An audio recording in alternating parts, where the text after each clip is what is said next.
تحریک کی جہاں بات کریں، میرے خیال سے جو قربانیاں افضال کی ہیں، ہم تو ان کے آگے کچھ بھی نہیں ہیں.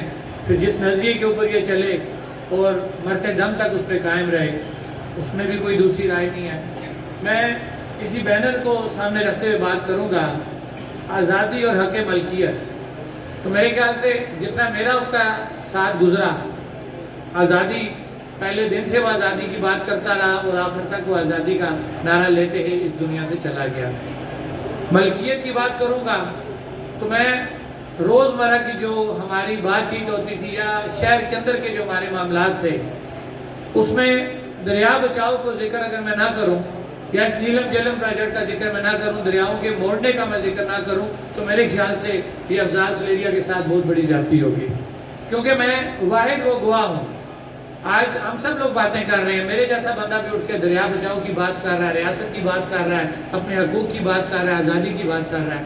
لیکن حقیقت میں اگر دیکھا جائے تو یہ وہ پہلا شخص تھا کہ 2008 سے پہلے کی میں بات کر رہا ہوں کہ جب یہ پروجیکٹ لانچ ہو رہا تھا، مشرف کا دور تھا، تو اس وقت جب اس نے یہ کام سٹارٹ کیا، میرے ساتھ اس نے بات کی، تو میں نے کہا یار تو کن چکروں میں لگ گیا.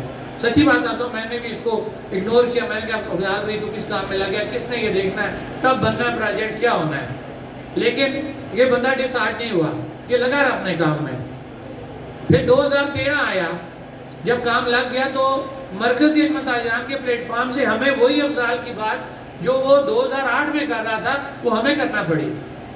اور جب وہ بات لے کے ہم بازاروں میں گئے، اپنی پبلک میں گئے، تو مجھے آگے سے جواب ملا کہ تاجروں کو کیا لگا نیلم جیلم پروجیکٹ کے ساتھ.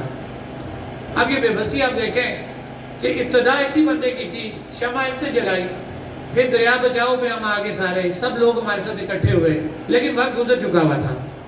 لیکن 2019 میں جب دریا کا رخ موڑا گیا تو پھر ان سب لوگوں کو سمجھ آ گئی، کیا وہ تاجر تھے، کیا سول سوسائٹی تھی، یا ہمارے بیوروکریٹ. حتیٰ کہ ہمارے وزیر اعظم فاروق حیدر صاحب چیلا پل پہ کھڑے ہو کے ان کی یہ سٹیٹمنٹ تھی کہ مجھے نہیں پتا تھا کہ ہمارے ساتھ یہ کچھ ہو جائے گا. تو یہ آپ دیکھ لیں کہ یہ وہ شخص تھا کہ جس نے 2008 میں اس پہ کام سٹارٹ کیا اور آخری دم تک وہ اس پہ بات کرتا رہا.